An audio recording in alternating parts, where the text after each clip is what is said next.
ईश्वर के ऊपर छोड़ दो। एक प्रसिद्ध कैंसर स्पेशलिस्ट, नाम था मार्क, एक बार किसी सम्मेलन में भाग लेने के लिए किसी दूर के शहर जा रहे थे। वहाँ उनको उनकी नई मेडिकल रिसर्च के महान कार्य के लिए पुरस्कृत किया जाना था। वे बड़े उत्साहित थे, वे जल्दी जल्दी वहाँ पहुँचना चाहते थे। उन्होंने इस शोध के लिए बहुत मेहनत की थी, बड़ा उतावलापन था उनका उस पुरस्कार पाने के लिए। जहाज़ उड़ने के लगभग 2 घंटे बाद उनके जहाज़ में तकनीकी खराबी आ गई, जिसके कारण उनके हवाई जहाज़ को आपातकालीन लैंडिंग करानी पड़ी।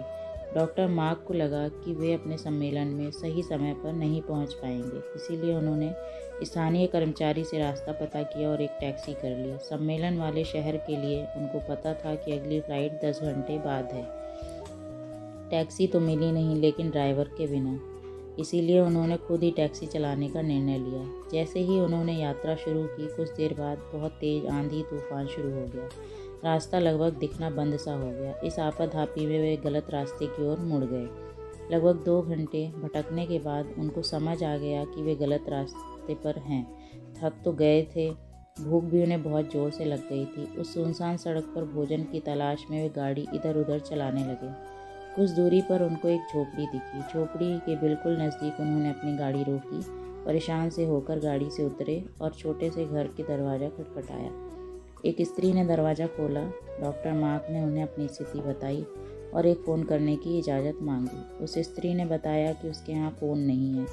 फिर भी उसने उनसे कहा कि आप अंदर आइए और चाय पीजिए। मौसम थोड़ा ठीक हो जाने पर आप आगे चले जाना। भूखे, भीगे और थके हुए डॉक्टर ने तुरंत हामी भर दी। उस औरत ने उन्हें बिठाया, बड़े सम्मान के साथ चाय दी और कुछ खाने को दिया। साथ ही उसने कहा, आइए, खाने से पहले हम भगवान से प्रार्थना करें और उनका धन्यवाद कर दें। डॉक्टर उस स्त्री की बात सुनकर मुस्कुरा दिए और बोले, मैं इन बातों पर विश्वास नहीं करता, मैं मेहनत पर विश्वास करता हूँ। आप अपनी प्रार्थना कर लें। टेबल से चाय की चुस्कियाँ लेते हुए डॉक्टर उस स्त्री को देखने लगे जो अपने छोटे से बच्चे के साथ प्रार्थना कर रही थी। उसने कई प्रकार की प्रार्थना की।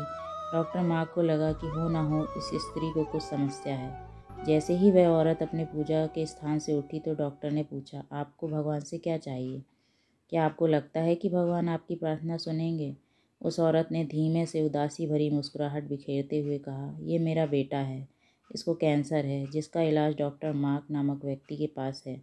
लेकिन मेरे पास इतने पैसे नहीं हैं कि मैं उन तक उनके शहर जा सकूं, क्योंकि वे दूर किसी शहर में रहते हैं। यह सच है कि भगवान ने अभी तक मेरी किसी प्रार्थना का जवाब नहीं दिया, लेकिन मुझे विश्वास है कि भगवान एक न एक दिन कोई रास्ता बना ही देंगे। वे मेरा विश्वास टूटने नहीं देंगे। वे अवश्य ही मेरे बच्चे का इलाज डॉक्टर मार्क से करवा देंगे और इसे स्वस्थ कर देंगे। डॉक्टर मार्क तो सन्न रह गए। वे कुछ पल बोल ही नहीं पाए। आंखों से आंसू लिए धीरे धीरे से बोले, भगवान बहुत महान है। उन्हें सारा घटनाक्रम याद आने लगा। कैसे उन्हें सम्मेलन में जाना था, कैसे उनके जहाज़ को इस अनजान शहर में आपातकालीन लैंडिंग कराना पड़ा, कैसे टैक्सी के लिए ड्राइवर नहीं मिला और वे तूफान की वजह से रास्ता भटक गए और यहाँ आ गए।